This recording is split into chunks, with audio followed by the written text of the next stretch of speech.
Building کے کچھ S O Ps ہوتے ہیں کنسٹرکشن کے جس کو آپ کو فالو کرنا ہوتا ہے. آپ کو ہمیشہ فائر ایکسٹنگویشرز، فائر پروٹیکشن ہر بلڈنگ میں رکھنا ہوتا ہے. ذیشان صاحب تھینک یو ویری مچ، آپ نے ہمیں ٹائم دیا. آج H we C our society کے آفس میں آپ لوگوں نے ایک ویبینار کا اہتمام کیا. کیا ایونٹ ہے یہ، کیا پروگرام کر رہے ہیں آپ؟ Thank you very much. بسم اللہ الرحمن الرحیم. In the name of Allah, the most beneficent and most merciful. We would like to give you a very warm welcome. Thank you very much because HVAC platform پر آج ہم fire fighting نیفکو کا event کر رہے ہیں. کو incidentally اس وقت دیکھیے تو فائر فائٹنگ کے جتنے ریسنٹلی پاکستان میں ایکسیڈنٹس ہوئے ہیں اس میں کچھ لائف لاسز بھی ہوئے ہیں. تو اسی کی پروٹیکشن کے لیے ہم نے یہ ایفرٹس پٹ آن کیے ہیں کہ کیا ایسے فائر پروٹیکشنز ایلیمنٹس رکھے جائیں جس کی وجہ سے لائف تھریٹ بالکل زیرو ہو جائے اور پروڈکٹ بھی سیو ہو سکے. اور اسی کے لیے لیٹسٹ جو اس وقت ڈیولپمنٹ ہو رہی ہے انٹرنیشنل لیول پہ، Nefco it's already a very good brand. تو ہم ان کی پروڈکٹس کو اس وقت پاکستان میں، یہ میرے جو آپ بیک پہ دیکھ رہے ہیں یہ ان کا پینل ہے اور یہ فائر کرٹنز ہیں. These are the latest products which can give you the best of the best. اچھا، کراچی کے اندر خاص طور پہ جب آگ لگتی ہے تو ہم ایک دوسرے پہ الزامات لگا رہے ہوتے ہیں. حکومت جو ہے وہ بلڈر کے اوپر کر رہی ہوتی ہے، بلڈر حکومت پہ الزام لگا رہا ہوتا ہے. اصل وجوہات کیا سمجھتے ہیں آپ کہ آگ لگنے کے اوپر کون ذمہ دار ہے؟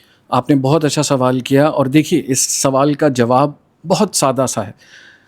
بلڈنگ کے کچھ ایس او پیز ہوتے ہیں کنسٹرکشن کے جس کو آپ کو فالو کرنا ہوتا ہے. آپ کو ہمیشہ فائر ایکسٹنگویشرز، فائر پروٹیکشن ہر بلڈنگ میں رکھنا ہوتا ہے. کوئی انسیڈنٹلی کراچی سمندر کے ساحل پر ہے لیکن پانی کی شارٹیج جس طرح کراچی میں ہو رہی ہے آپ کو پتہ ہے، تو سب سے پہلے جو فائر پروٹیکشن ہوتی ہے وہ پانی سے ہوتی ہے، پھر کیمیکل سے ہوتی ہے اور پھر اس کے ساتھ فوم بھی ہوتا ہے.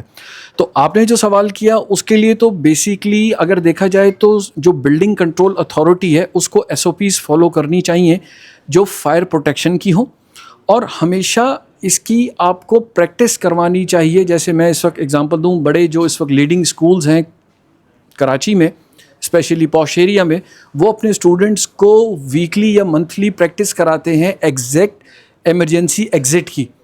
اس سے کیا ہوتا ہے، ایمرجنسی ایگزٹ کی پریکٹس کرنے سے ان کو پتہ ہے کہ جی اگر بیل بجی اور الارم ہے، where we have to run, how we have to save, what we have to do. تو اچھا، فخری بردرز کے بارے میں بتائیے گا. وہ اس ویبینار کو اسپانسر بھی کر رہے ہیں. فخری بردرز فائر فائٹنگ کے حوالے سے کون سے پروڈکٹس کو ڈیل کر رہی ہے، کون سے برانڈس کو لے کے؟ میں بالکل آپ کو فخری بردرز کا ضرور بتاتا چلوں کہ me myself is also engage with the Fakhri brothers and sons 1972 only 50+ years we are serving this Pakistan. Not only we have the offices in Pakistan, we have office in Qatar, Sharjah, Abu Dhabi, Dubai and even Qatar also. So basically ہم H week کی fire fighting کے products they رہے ہیں اور fire alarms کے ساتھ ساتھ تاکہ امپروومنٹ ہو سکے بزنس میں، آپ پروفٹ بھی گین کر سکیں اور آپ کے پاس جو ہیومن ایسیٹس کا لاس ہے وہ منیمائز ہو سکے. Thank you very much sir.